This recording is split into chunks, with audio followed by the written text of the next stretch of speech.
Dobro jutro, oziroma kalimera po grško, en lep kolesarski pozdrav. Danes bom povedal nekaj o Rodosu kot o kolesarski destinaciji. Danes sem štartal celo malo prej, 20 minut pred sončnim vzhodom, ko je bilo še 26 stopinj Celzija. Prijetno piha, jaz sem se pa odpravil v hribe. Hribi so tukaj zelo relativen pojem, praktično ceste se ves čas dvigujejo in spuščajo, neke konkretne ravnine ni nikjer, prav tako pa ni tistih gorskih, alpskih klancev. Asfalt na Rodosu je zelo gladek in zelo prijeten za vožnjo, večinoma so vse ceste zelo lepe. Občasno se zgodi, da je v asfaltu kakšna razpoka ali pa jama, ampak v večini primerov je cesta ok. Ceste praviloma nimajo širokih asfaltiranih bankin, kamor bi se kolesar lahko umaknil pred gostim prometom.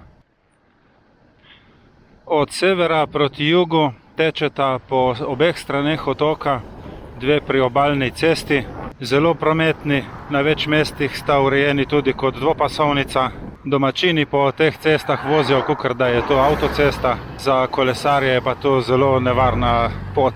Problem je, ker ti dve cesti nimata nobene stranske alternative in ker si kot turist praviloma nastanjen nekje ob obali, najprej trčiš v to glavno obalno cesto, po kateri moraš iti levo ali pa desno par kilometrov, prej ko najdeš kakšno stransko pot v notranjost otoka. Poleg tega, da je glavna cesta že tako ali tako nevarna, ima ob desnem robu še en ozek kanalček, v katerega so polagali nek kabel. In tisti kanalček je za specialko zelo neprijeten. Ceste, ki tečejo v notranjost otoka, so pa praviloma zelo malo prometne, ovinkaste, precej valovite, ne dosegajo nekih strahotno velikih nadmorskih višin, ampak so ves čas profili nažagani, tako da je za kolesarjenje zelo prijetno in dober trening. Notranjost otoka je tudi bolj poraščena, zato je nekaj več sence, kar pa seveda ob 12. uri ne pride v poštev, ko je sonce skoraj navpično gor na nebu. Rodos v juliju ni lih neka popularna kolesarska destinacija, v celem tednu nisem videl 10 kolesarjev. Rodos je poleti namreč zelo vroč, razen tistih nekaj uric po noči oziroma zgodaj zjutraj, temperatura nikoli ne pade pod 30 stopinj Celzija. Ne rečem pa april, maj ali pa kakšen oktober, mora biti pa poezija za kolesarjenje. Moj edini pomislek v tistih mesecih bi bil, kako bi se obnašal ta super gladek asfalt, če ga zmoči kakšen dežek. Na Rodosu od maja do oktobra piha konstanten zahodnik, precej močen veter, še posebej v južnem delu otoka in na zahodni strani. Ta dva predela otoka sta ob obali praviloma rezervirane za kajterje in surferje. Plaže so redke in malo obljudene. Na vzhodni strani otoka vpliv vetra ni tako močan, ker je vmes poraščeno hribovje, ki rahlo ublaži njegovo moč. Kar me je presenetilo, so tej vodni viri ob poti, pa niti ne gre za pipe na ventil, ampak voda prosto teče ves čas, je okusna in tudi v največji vročini hladna, tako da jaz jo točim in pijem brez težav. Ja, tukaj sem zdaj najdel eno čudovito stransko cesto, ki teče mimo umetnega jezera. Z jezom so namreč dosegli to, da je voda poplavila vse nižje predele med tem hribovjem. Nobenega prometa, ozka cesta, valovita, ovinkasta, čudovita je.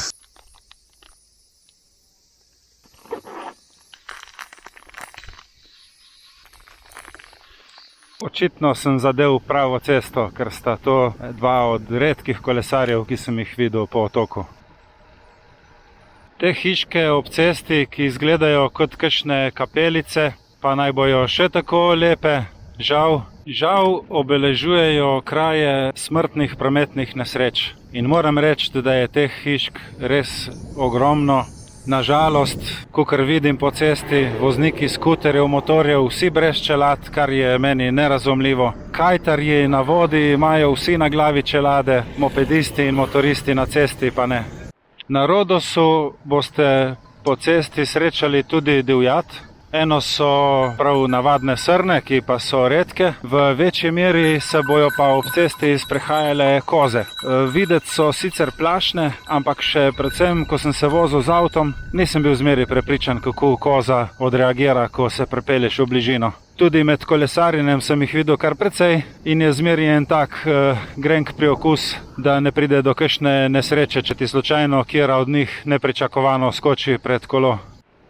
Na Rodosu je možno najeti kolesa, ampak teh izposojevalnic ni v izobilju. Največ na severni strani otoka, v okolici glavnega mesta, zato ne pričakujte, da boste dobili kolo v vsaki vasi. Izposojevalnica Get Active Roads je ena tistih, ki ponuja brezplačno dostavo kolesa kamorkoli po otoku. V ceno je vključena tudi čelada, pribor za menjavo zračnice in ključavnica. Jaz sem nad storitvijo bil navdušen, za 3 dni sem plačal 70 €. Tip zelo prijazen, ustrežljiv.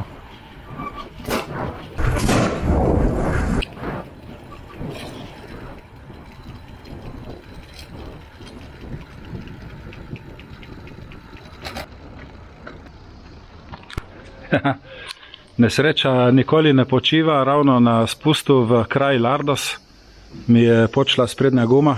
Dobro sem se ujel, tako da nisem padel. Zdaj pa čakam pomoč, ker zračnico sicer imam za zamenjati, ampak tukaj je pa raztrgalo plašč. Tako da ne upam zamenjati zračnice, ker verjetno plašč ne bi zdržal. That's less than a minute. There you go. Thank you. Bye bye. Evo, super, to je to, urejeno.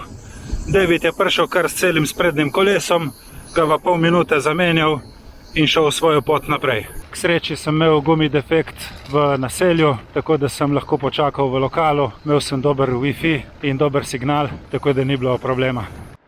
Promet v naseljih na Rodosu je z eno besedo kaos.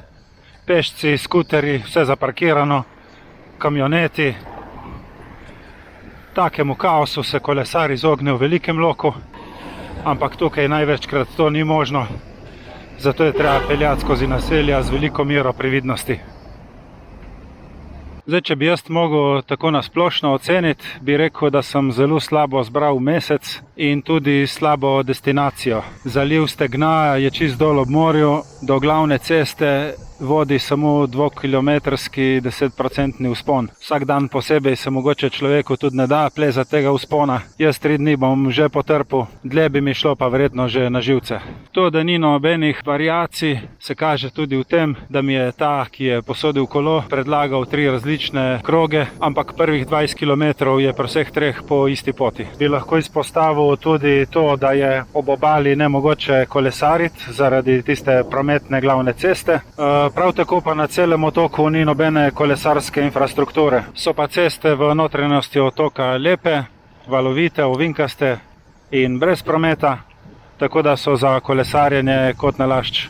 Če kdo želi iti na kakšen toplejši otok samo zaradi kolesarjenja, potem Rodos najbrž ne bo prva izbira. Če pa boste že tukaj na dopustu, pa priporočam kakšne 3 dni, da se malo zapeljete okrog. Rodos ima po dolžini sever-jug dobrih 70 km, po širini pa dobrih 30, tako da vam cest zlepa ne bo zmanjkalo.